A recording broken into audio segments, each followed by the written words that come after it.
Sa sobrang dami nating iniisip as a parent, ang dami nating kailangang asikasuhin, ang daming i-prepare, ang daming kailangang pagkain, damit, asikasuhin, mga dapat gawin.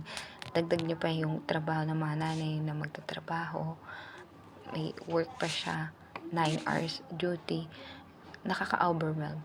But this is a message to every parent, especially to the father of the family.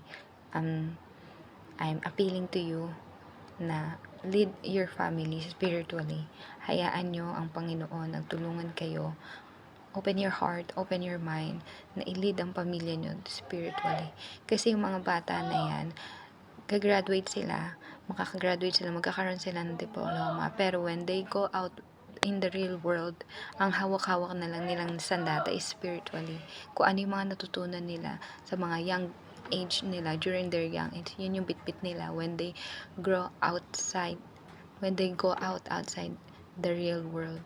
So, habang bata pa sila, let's plant seeds of faith, let's plant seeds of paano ba talaga ang gesture, paano ba sambahin ng Panginoon, kung paano ba dapat siya kilalanin that Jesus is our Lord and Savior, kung paano ba dapat ang pagpe-pray, paano ba ang tiwala, kung paano ba makipag-usap sa kapwa natin, kung paano i-exercise ang faith, kung paano malilid ang isang tao na makilala si God, si Jesus sa buhay mo.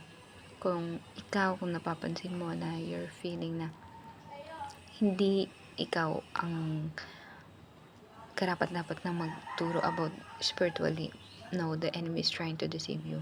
Even you make mistakes, you have to surrender it to God and pray to God na gamitin ka niya kasi may magandang plano ang Panginoon sa'yo.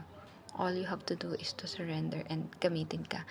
Let us discipline our children without wounding their hearts. Huwag nating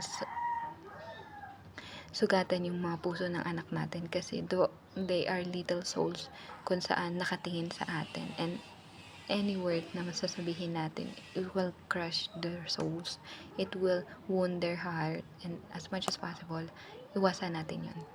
See you on my next video. Bye and God bless.